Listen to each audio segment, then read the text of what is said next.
আবু বকর সিদ্দিক হেরা পর্বতে গারে সৌরের ভিতরে তিনি নবীকে খুশি করলেন। আল্লাহর নবী ডাক দিয়ে বলেন, আবু বকর কোথায় তোমাকে কামড় দিয়েছে? আবু বকর দেখানোর পরে নবীজি পবিত্র লালা মোবারক থুতু মোবারক সঙ্গে সঙ্গে লাগাই দিলেন ক্ষত স্থানে। সাপে যেখানে কামড় দিয়েছে লাগানোর সঙ্গে সঙ্গে নবীজির থুতু মোবারকের কাছে সাপের বিষটা সাথে সাথে পানি হয়ে গেল। জোরে বলা যাবে আল্লাহু আকবার। সাপে কামড় দিলে মানুষ কেন মারা যায় জানেননি? ব্যাখ্যা করে দিয়ে যায়।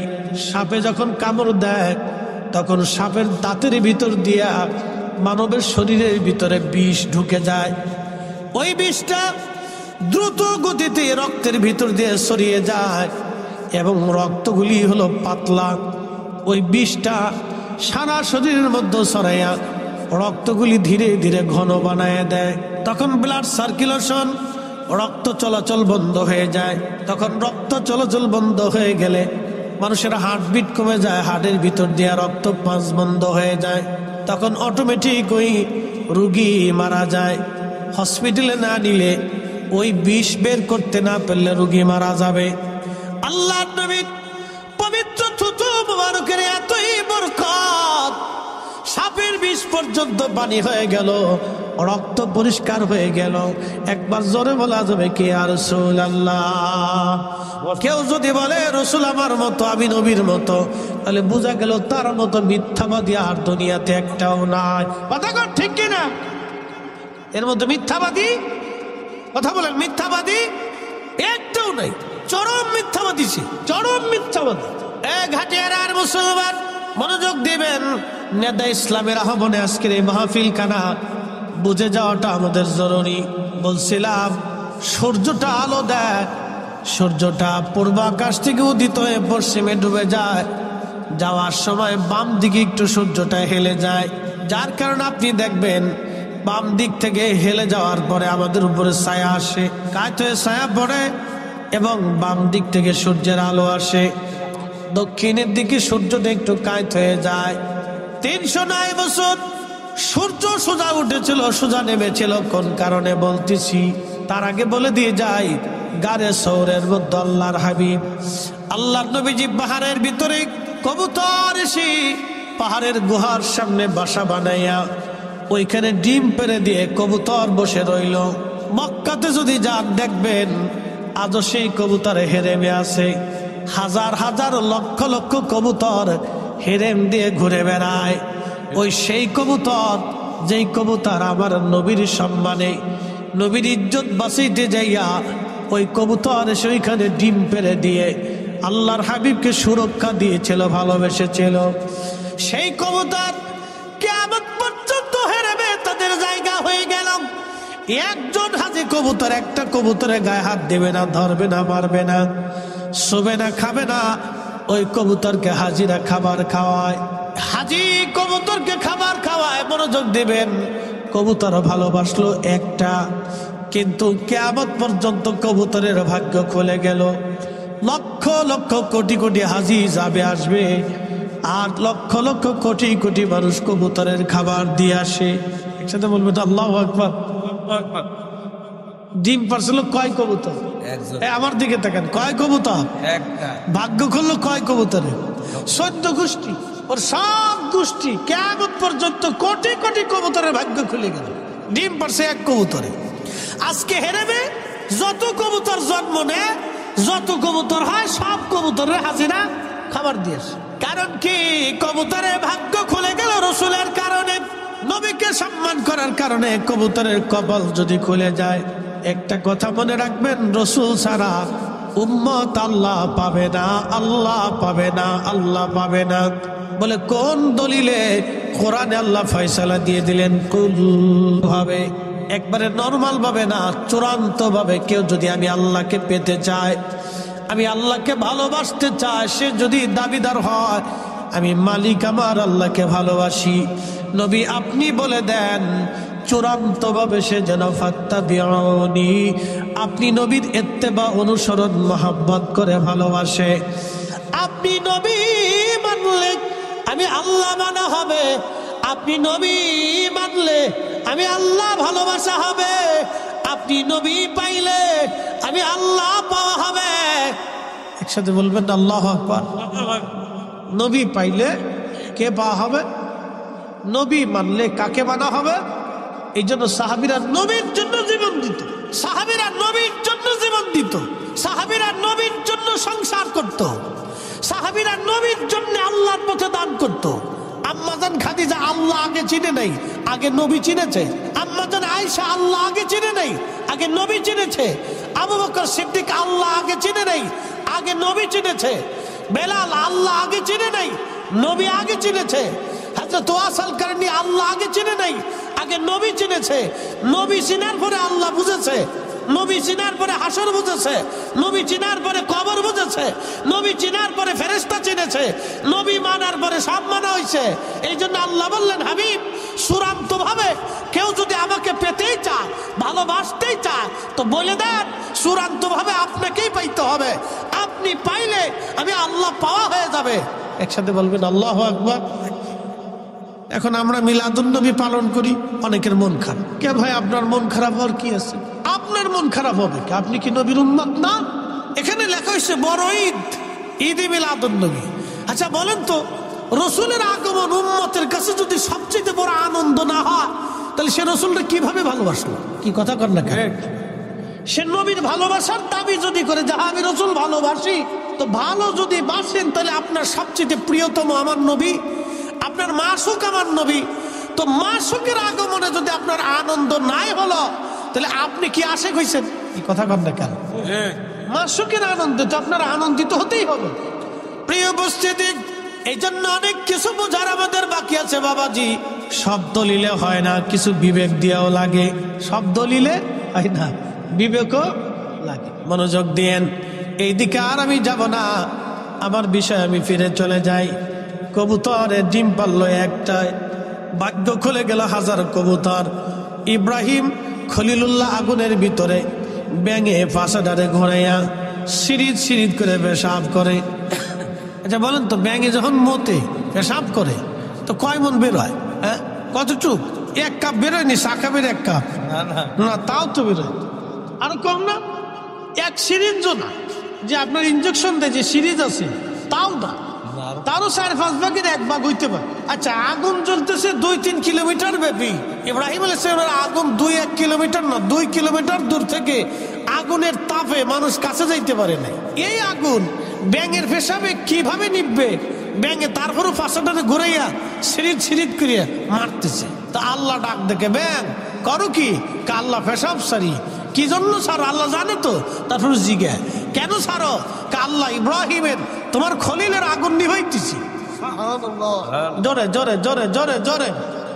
আচ্ছা বলেন, আমরা কি 100% রসুলকে ভালোবাসতে পারবো?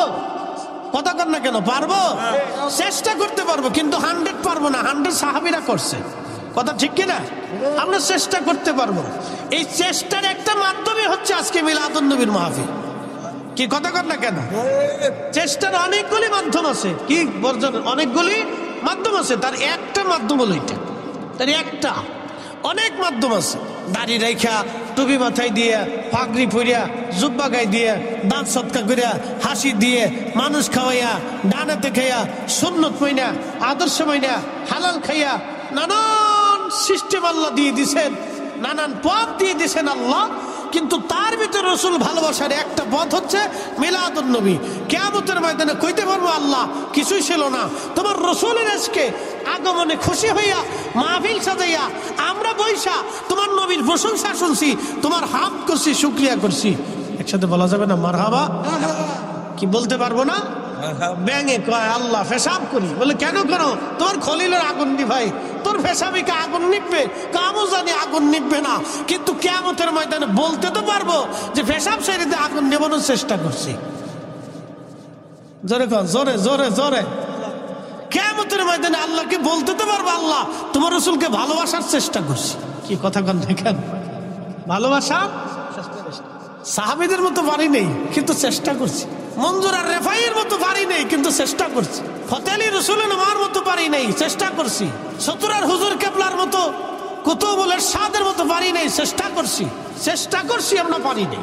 সূর্য উদিত হয়, পশ্চিমে ডুবে যায়। আসহাবে কাহাবের 7 জন ওলি, তারা গুহার মধ্যে ঘুমাইল। গুহার মুখটা ছিল দক্ষিণ দিকে, তো সূর্য পূর্ব দিকে উঠে পশ্চিমে ডুবে যায়। তো সূর্যটা যদি বামে হেলে যায় তাহলে সূর্যের আলোটা গুহার ভিতরে এসে পড়ে।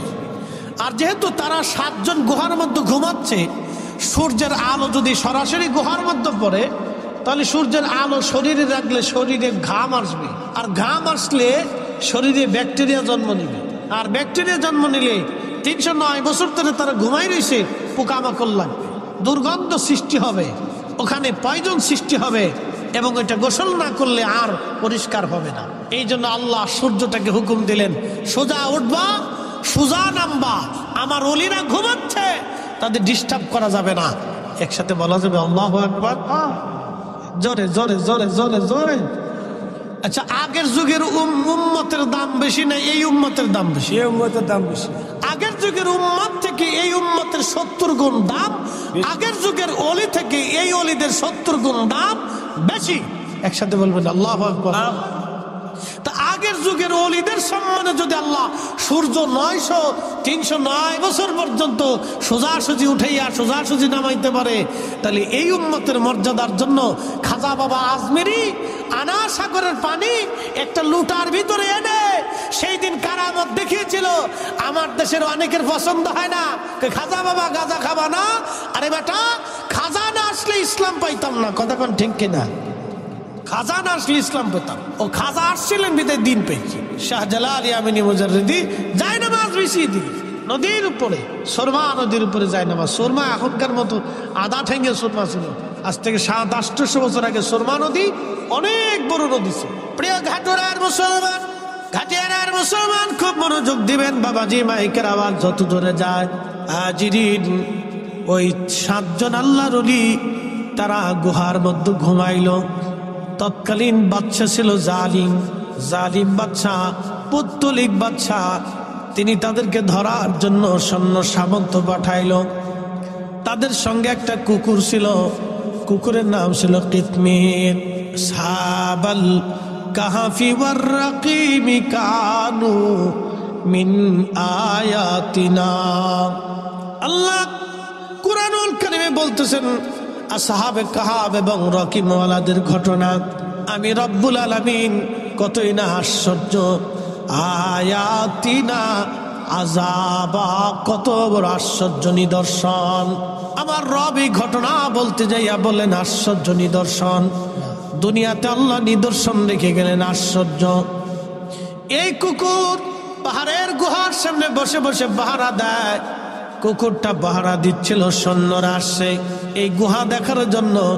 এই কুত্তাটা সৈন্যদেরকে দাবড়ায় তাড়িয়ে দিল। কুকুরটা সৈন্যদেরকে দাবড়ায় তাড়িয়ে দিল। তার মানে কুকুরটারে দেখিয়া ওই বাচ্চার সৈন্যরা চিন্তা করলো এখানে মানুষ নাই, কুত্তা বারে বারে আমাদেরকে তাড়া করতেছে, এখানে আর যাওয়া যাবে না। কুকুর তার নিজের জীবনের সব কিছু উজাড় করে দিয়ে সৈন্যদেরকে তাড়িয়ে দিয়ে 7 জন আল্লাহর ওলিকে পাহারা দিতে দিতে কুকুর এই গুহার সামনে মারা গেল। সে খাবার খেলো না, গুহা থেকে পালাইলো না, ভালোবাসতে বাসতে কুকুর পাহাড়ে গুহার সামনে মারা গেল।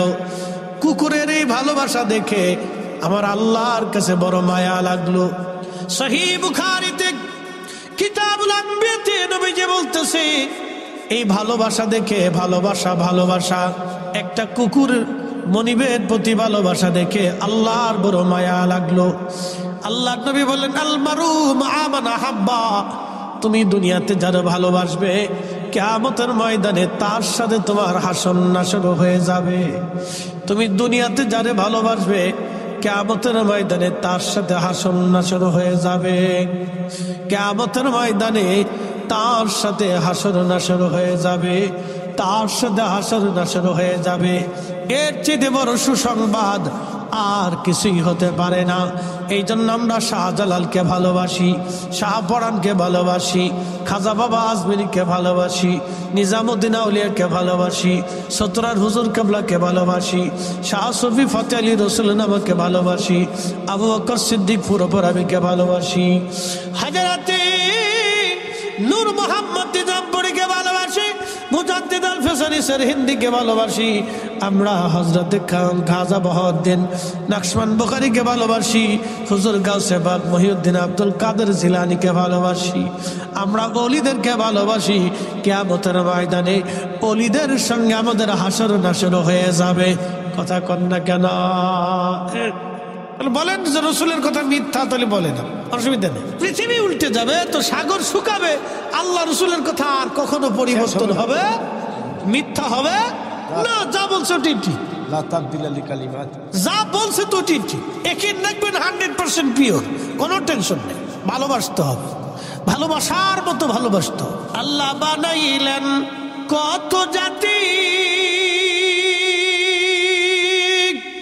হইল না তার প্রেম প্রীতি, অবশেষে মানুষ বানায় প্রেমের কারণে, প্রেমের ডুরি বান্দরে মোর শীদের সনে, হায়রে প্রেমের ডুরি বান্ধরে মোর দিনার সনে। আমাদের আগে আল্লাহ জিন জাতি বানাইলেন, জিন জাতির আদি পিতার নাম তারান্নুস, উপাধি আবুল জিন, জিন জাতির বাবা। একদিন দুই দিন না 60,000 বছর হায়াত পেয়েছিলেন পৃথিবীতে, 60,000 বছর পৃথিবীতে বেঁচে ছিলেন। জিন জাতির আদি পিতার সাথে আল্লাহর কোনো প্রেম হয় নাই, যার কারণে জিনদের দেখবেন শত শত হাজার হাজার বছর ধরে জিনেরা বেঁচে থাকে, জিনদের সাথে আল্লাহর প্রেম হয় না। জিনদের ভিতরে খাজা বাবা আজমিরি পাবেন না, জিনদের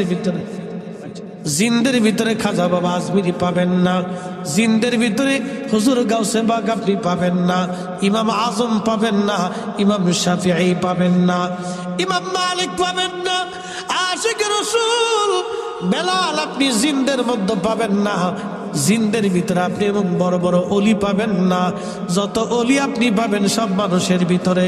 এই জন্য মানুষের সাথে আল্লাহর প্রেম হয়েছে। কথা বলেন ঠিক কিনা? মানুষের সাথে আল্লাহর প্রেম হয়েছে, জিনদের সাথে হয়নি, ফেরেশতাদের সাথে হয়নি, ফেরেশতাদের সাথে আল্লাহর প্রেম হয়েছে, আর কোন মাখলুকের সাথে আল্লাহর প্রেম হয়নি। আল্লাহর শুধু প্রেম হয়েছে মানুষের সাথে। এই মানুষের চোখের পানি ফেলে, এই মানুষই আল্লাহকে ভয় পায়, এই মানুষই আল্লাহর প্রেমে নিজেকে কুরবানি করে দিয়েছে।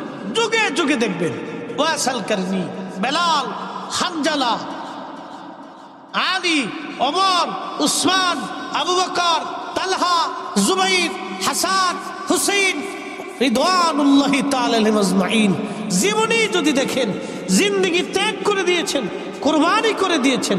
চোখের সামনে ইমাম হুসাইন সব পরিবার কুরবানি করেছেন আল্লাহর রাহে। আহা, রাসূল করিম যে পাহাড়ে জাবালে আবু সিলাতে, যে ছোট্ট গুহার ভিতরে 3 দিন 3 রাত উম্মতের জন্য কেঁদেছিলেন, সে গুহার সেইখানে আমি বছর বসে আসছি, দেখে আসছি। খন্দকের এই যে খাল আছে, খন্দকের যে পাহাড় আছে, এই পাহাড়ের পিছনে একটা পাহাড় আছে, এই পাহাড়ের নাম হচ্ছে জাবাল আবু সিলা। এই জাবালে সিলাতে একটা ছোট্ট গুহা আছে, এখানে নবীজি একাধারে 3 দিন 3 রাত সেজদার মধ্যে কাঁদছে। আচ্ছা বলেন, নবী টাকার জন্য কাঁদছে? হাসান হুসাইনের জন্য কাঁদছে? ফাতেমার জন্য কাঁদছে? নিজের পরিবারের জন্য কাঁদছে? তো কাদের জন্য কাঁদছে? আমাদের জন্য। যেটা বলেন কাদের জন্য? আমাদের জন্য কেঁদেছে, আমাদের জন্য রাসূল কেঁদেছে। 3 দিন 3 রাত কেঁদেছে, আল্লাহ আমার উম্মতকে মাফ করতেই হবে।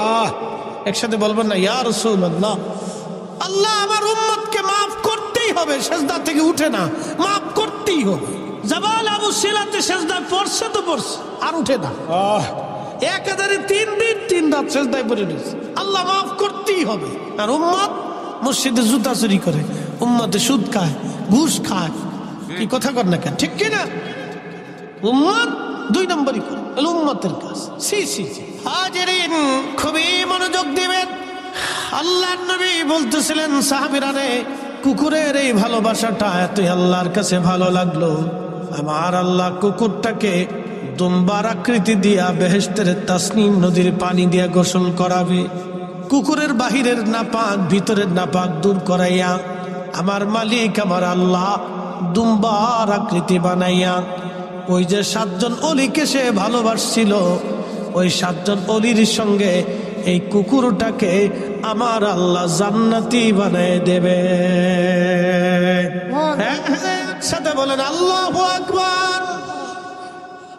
লা তাবদীলা কালিমাতিল্লাহ, আল্লাহর কথার আর কোনো পরিবর্তন হবে না, আল্লাহর সিদ্ধান্তের আর কোনো পরিবর্তন নাই। আকাশ ভেঙে যাবে, জমিন পড়ে যাবে, সাগর শুকিয়ে যাবে, আল্লাহর ফয়সালা পরিবর্তন হবে না। ইন্নাকা লা তুখলিফুল মিয়াদ। মূল আলোচনায় চলে যাচ্ছি। ওই কুকুরটা গুহার সামনে থেকে পাহারা দিয়ে দিয়ে মারা গেল। কুকুরের ভালোবাসা আল্লাহর দরবারে এতই ভালো লাগলো, সহিহ বুখারীতে নবীজি বলতেছেন উম্মতরে ওই কুকুরটাকে আল্লাহ জান্নাতের মধ্যে নিয়ে যাবে। তার বাহিরের নাপাক ভিতরের নাপাক আল্লাহ বেহেশতের তাসনিম নদীর পানি দিয়ে ধৌত করবে। দুম্বার আকৃতি দিয়ে আমার আল্লাহ ওই 7 জন যুবক আল্লাহর ওলির সঙ্গে এই কুকুরটাকেও আল্লাহ জান্নাতি বানায় দেবে। একসাথে জোরে বলেন আল্লাহু আকবার। বন্ধু খুবই মনোযোগ দিবেন। এই অলিদেরকে কেন্দ্র করে আল্লাহ 2টা ঘটনা ঘটাইলেন। একটা ঘটনা আমার আল্লাহ কুত্তা দিয়ে পাহারা দিলেন, তাদেরকে ভালোবাসার জন্যে একটা কুকুরকে আল্লাহ জান্নাতি বানায় দিলেন। এর থেকে বোঝা গেল এই উম্মতের ওলিদেরকে যারা ভালোবাসবে, এই উম্মতের ওলিদেরকে যারা ভালোবাসবে, এই উম্মতের ওলিদেরকে যারা ভালোবাসবে, তারাও কিয়ামতের ময়দানে মাহরুম হবে না। কি কথা কর না কেন, ঠিক কিনা? আমরাও মাহরুম, জোরে বলেন হব, একসাথে বলেন হব। হ্যাঁ না, জোরে হচ্ছে না, একসাথে বলেন হব। আমরাও মাহরুম হব না। আমরা ওলিদেরকে যদি ভালোবাসি আল্লাহ আমাদেরকে মাহরুম করবেন না, আমাদেরকে আল্লাহ পাক মাহরুম করে দেবেন না। মনোযোগ দিয়েন ঘাটিয়ার আর মুসলমান বাবাজি, ভালো করে শুনে যাবেন। এরপরে আল্লাহ আর একটা ঘটনা ঘটাইলেন। ওই অলিরা যে গুহার মধ্যে ঘুমাইতো, এই গুহার মুখটা ছিল দক্ষিণ মুখের দিকে। সূর্যটা হেলে গেলে সূর্যের আলোটা তাদের গুহার মধ্যে আসতো, আসার কারণে তাদের শরীরে পোকা লাগতে পারত, ঘাম বের হতে পারত, কষ্ট হতো, ঠান্ডা গরম পড়ে যেত। সেই জন্য আমার আল্লাহ সূর্যটাকে সোজা উঠতে বললেন, সোজা ডুবতে বললেন। আমার আল্লাহ 309 বছর সূর্যটা সোজা উঠলো, সোজা ডুবে গেল, একটা সেকেন্ডের জন্য বামে হেলে যায় নাই। সুবহানাল্লাহ। তার অর্থ হল আল্লাহ ওলিদের সম্মানে আল্লাহ সৃষ্টির আইন পর্যন্ত পরিবর্তন করে। কি কথা বলেন, ঠিক কিনা? আচ্ছা বলেন, পানি কি ডুবায় না ভাসায় রাখে? ডুবায়। পানি ভাসায় রাখে? পানি ডুবায়। পানি কি ডুবায়? ওজন জিনিস ডুবে যায়। আমরা মানুষ পানির মধ্যে ডুবে যাই। কিন্তু শাহজালাল রাহমাতুল্লাহ আলাইহি জায়নামাজ বিছাই দিয়ে উনি জায়নামাজের উপর দাঁড়ায় গেলেন, সুরমা নদী পার হয়ে গেলেন। আল্লাহ গলি শাহজালালকে পানিতে ডুবাইল না, তার মানে পানি তার আইন পরিবর্তন করলো আল্লাহর গলির সম্মানে। কথা কন, ঠিক কিনা? আচ্ছা বলেন তো, এই আপনাদের পাশে বিলের নাম কি? তিতাস নদী। এই তিতাস নদীর পানি যদি আমি বলি সব আমি একটা ঘটির মধ্যে আনবো, আমার পক্ষে কি সম্ভব? মনোযোগ দিবেন। তিতাস নদীর সব পানি যদি আমি একটা ঘটির মধ্যে আনতে চাই আমি পারবো না। কিন্তু খাজা বাবা আজমিরি আনা সাগরের সব পানিগুলি তিনি একটা লুটার মধ্যে আনলেন। আল্লাহর সৃষ্টির রুলস আল্লাহ চেঞ্জ করে দিলেন আল্লাহর ওলির সম্মানে। একবার জোরে বলা যাবে আল্লাহু আকবার।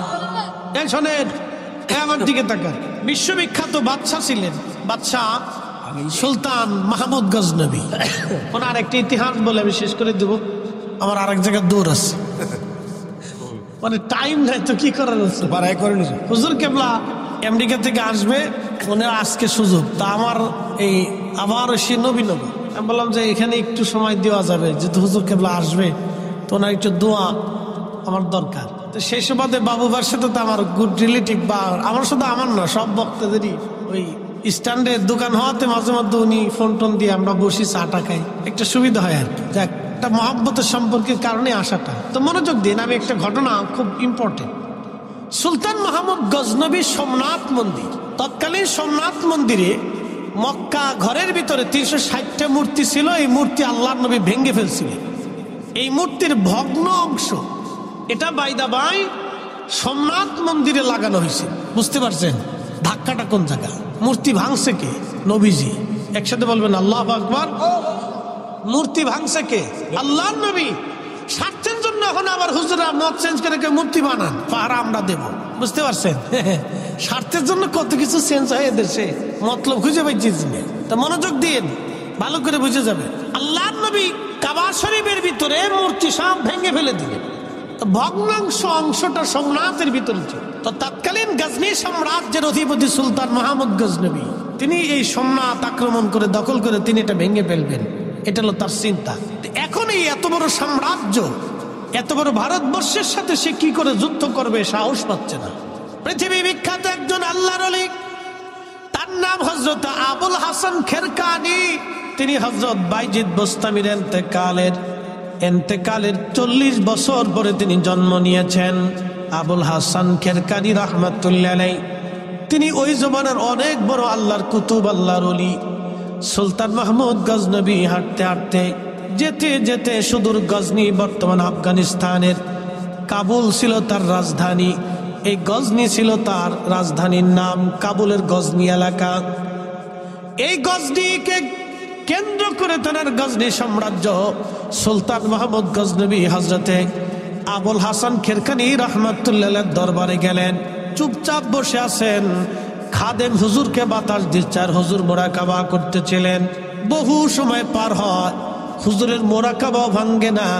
সুলতান মাহমুদ গজনবী সাহসও পায় না হুজুরের মোরাকাবা ভাঙবে। কারণ অলি যারা, তারা নিজেরা রাজত্ব নেয় না, তারা আল্লাহর কাছ থেকে চেয়ে রাজত্ব এনে দেয়, আবার ছিনায় নেয়। এক কথা কর না কেন জোরে বলে? পৃথিবীর কোন অলি রাজত্ব নিচে কোনো প্রমাণ নেই, কোন বাদশাহী শাসন অলিরা নেয় না। কিন্তু ওনাদের সাথে বেয়াদবি করলে বাদশাহী থাকে না, এটা চলে যায়। মনোযোগ দিবেন। আবুল হাসান খেরকানির ভয় পাচ্ছে। সুলতান মাহমুদ গজনবী খাদেমকে বললেন, আল্লাহর বান্দা হুজুরকে একটু যদি মোরাকাবা ভেঙে আমার কথা বলা যায়। বলে মোরাকাবা ভাঙলে তো হুজুর আমার উপর রাগ করবে। কয় না, আমি অনেক দূর থেকে আসনি। কোথায় গজনী, কোথায় খেরকান, ইরান, কোথায় ইরান আর কোথায় আফগানিস্তানের গজনী। আমি বহু দূর থেকে আসছি, হুজুরকে একটু দয়া করে বলেন আমার কথা শোনার জন্য। তো খাদেম মোরাকাবা ভাঙ্গাই দিলেন। মোরাকাবা ভেঙে যাওয়ার পরে বলেন, বেটা আমার মোরাকাবা কেন ভাঙছো? বলে, হুজুর গজনী সাম্রাজ্যের সুলতান মাহমুদ গজনবী আপনার দরবারে আসছে দোয়া ইজাজত নেওয়ার জন্য। তখন সুলতান মাহমুদ গজনবীকে আবুল হাসান খেরকানি বললেন, বেটা দূর হয়ে যা, কোনো বাদশা আমার প্রয়োজন নাই। আমি কোনো বাদশার মোকাবেক কিনা, আমি আল্লাহর মোকাবেক। দূরা বেটা যা, চলে যা, তুই আইসিস কে? বাদশারে তাড়িয়ে দিচ্ছি আল্লাহ, দূর হ, চলে যা, তুই কেন আসছিস আমার কাছে বেটা? সুলতান মাহমুদ গজনবী খুব বিচক্ষণ লোক ছিলেন। তিনি অনুনয় বিনয় বলতেছে, হুজুর আমাকে মাফ করে দেন, আমি যদিও সুলতান, এক সাম্রাজ্যের সুলতান, কিন্তু আপনি আল্লাহর মহানুভব অলির খেদমতে আমি আসছি একটি ইজাজতের জন্য, আমার দয়া করে কথা শুনেন, তাড়িয়ে দিবেন না। তো বাদশা যখন বিনয় হয়েছে তখন আবুল হাসান খেরকানি বলতেছে, বেটা বলো কি জন্য আসছো? বলে, হুজুর সোমনাথ মন্দির আমি আক্রমণ করতে চাই, হিন্দুস্তানের সোমনাথ মন্দির আমি আক্রমণ করব, দখল করতে চাই। বলতেছে, বেটা সোমনাথ মন্দির দিয়ে তুমি কি করবা? তারা তাদের কাজ করুক, তুমি তোমার কাজ করো। তখন সুলতান বলল, হুজুর মন্দির ভাঙ্গার অভিপ্রায় আমার না, আমি জানতে পেরেছি আল্লাহর নবী হেরেমে কাবা ঘরের মধ্যে 360টা মূর্তি নবী নিজে ভেঙেছিলেন। সেই মূর্তির ভগ্নাংশ সোমনাথের মূর্তির সঙ্গে লাগায় মূর্তি বানানো হয়েছে। যেই মূর্তি রাসূল ভেঙে ফেলেছে সেই মূর্তি পৃথিবীর কোথাও লাগতে দেব না। আমি সেই জন্য সোমনাথ মন্দির আক্রমণ করে দখল করতে চাই। তখন বললেন, বেটা এত তো বড় কঠিন কাজ, অনেক বড় জটিল কাজ, তবে যাও আমি অনুমতি দিলাম। তিনি তেনার জুব্বাখানা খুলে দিয়ে বললেন, বেটারে যদি কখনো মুসিবতের মধ্যে পড়ে যাও, যদি যুদ্ধে পরাজিত হতে চাও, তাহলে এই জুব্বাখানা ওযু করে নামাজ পড়ে জুব্বাখানা হাতের মধ্যে নিয়ে তুমি আল্লাহকে বলবা, ইয়া রাব্বি, জুব্বাওয়ালা যিনি জুব্বার মালিক, তাকে যদি তুমি পছন্দ করো, আল্লাহ এই জুব্বাখানা নিয়ে তোমার দরবারে হাত বাড়াইলাম, আল্লাহ তুমি আমার অমুক অমুক মকসুদ পুরা করে দাও। যা সুলতান মাহমুদ, আমি আবুল হাসান খেরকানি বললাম, আমার আল্লাহ তোকে খালি ফিরাবে না। একবার জোরে বলা যাবে কে মারহাবা? শুনে যান, এমনি এমনি মুসলমান তলোয়ার চালাইতে পারছে। দিল্লির সুলতান বহুবার গোর গোবিন্দরে পরাজিত করতে চাইছে, পারে নাই, শাহজালাল না আসা পর্যন্ত। তলোয়ার চালাইয়াই মুসলমান বিজিত হতে পারে নাই। তলোয়ারের পিছনে মুসলমানদের আধ্যাত্মিক শক্তি ছিল। মোহাম্মদ ঘুরি পানিপথে টিকতে পারে নাই, খাজা বাবা আজমিরি না আসা পর্যন্ত। বুঝতে পারছেন? মুসলমানের বিজয় হয়েছে আল্লাহর ইচ্ছা, আউলিয়া কেরামের দোয়ার ফসল ছিল এগুলি। হাজিরিন, সুলতান মাহমুদ গজনবী সম্রাট আক্রমণ করলেন। মাসের পর মাস যুদ্ধ হচ্ছে, পরাজয় হয় না, জয় হয় না। বুঝতেই পারতেছেন, লক্ষ লক্ষ সৈন্যরা, ভারতীয়রা তাদের মন্দির রক্ষা করার জন্য যুদ্ধ করতেছে প্রাণপণে। ওদিকে সামান্য মুসলিম সেনাবাহিনী এনে সুলতান মাহমুদ গজনবী চেষ্টা করতেছেন দখল করার জন্য। কোনো জয় পরাজয় হয় না। কিন্তু সেনা প্রধান এসে বলল, হুজুর সর্বনাশ হয়ে যাচ্ছে, দীর্ঘদিন যুদ্ধের কারণে আমরা ক্লান্ত হয়ে যাচ্ছি, আমাদের সৈন্য সংখ্যা কম, যুদ্ধের ময়দানে আমরা দাঁড়াইতে পারতেছি না, আমাদের সেনারা পিছের দিকে চলে আসতেছে। হযরতে সুলতান মাহমুদ গজনবী আর দেরি করলেন না, তাড়াতাড়ি নিজের তাঁবুর মধ্যে যাই ওযু করে নামাজ পড়লেন।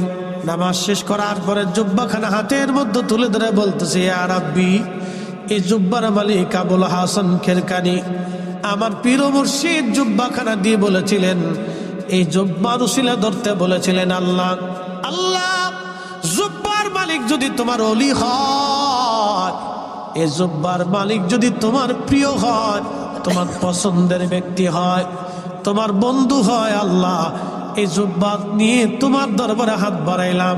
আজকে সুলতান মাহমুদ গজনবীরে শূন্য ফিরাই দিও না, মুসলমানদেরকে আজকে অপমান অপদস্থ করো না, আল্লাহ আজকে আমাদের বিজয় দাও, আজকে পরাজিত করিও না। একবার জোরে বলা যাবে আল্লাহু আকবার। সার্টিফিকেট মতন সেদিন মুসলমানদের বিজয় হলো, সম্রাট মন্দির দখল করলেন সুলতান মাহমুদ গজনবী। একসাথে বলবেন আল্লাহু আকবার। জোরে জোরে জোরে জোরে জোরে। অলি লাগবে, কথা বলেন, অলি লাগবে। অলি লেগেছিল, লেগেছিল, আগামীতেও লাগবে, কথা ঠিক কিনা? আগামীতেও লাগবে। অলি না থাকলে মুসলমানের পিঠে চামড়া থাকবে না, মনে রাখেন। যদি কোনো জনপদে অলি না থাকে তো মুসলমানের পিঠের চামড়া থাকবে না, চামড়া উঠিয়ে ফেলে দেওয়া হবে। মুসলমানের চামড়া থাকবে না, উঠিয়ে ফেলে দেওয়া হবে। অলি থাকতেই হবে। অলিদের দোয়া যত সময় থাকবে, মুসলমানের বিজয় তত সময় থাকবে, কথা বলে ঠিক কিনা? তো বিজয় অর্জন করলেন। রাত্রিবেলা ঘুমিয়েছেন, স্বপ্নে আবুল হাসান খেরকানি এসে বলতেছেন, বেটা আমার জুব্বা কি দামে বিক্রি করেছো? বলতেছে, হুজুর জুব্বার হাতের মধ্যে নিয়ে বলেছি, আল্লাহ জুব্বার উসিলা, জুব্বার মালিকের উসিলা আমার বিজয় দিয়ে দাও। বলতেছে, বেটা রে, তুমি আমার জুব্বাখানা কেন কম দামে বিক্রি করে দিলাম? বেটা বিজয় কেন চাইলা ছেলে আমার? যদি বিজয় না চেয়ে তুমি বলতে, আল্লাহ সোমনাথের সমস্ত হিন্দু মুসলমান বানায় দাও, আমার আল্লাহ সব হিন্দু মুসলমান বানাই দিতেন। একবার জোরে বলা যাবে আল্লাহু আকবার। এটা আমার জুব্বা তুমি কম দামে বিক্রি করছো। এত কম দামে কেন বিক্রি করছো তুমি?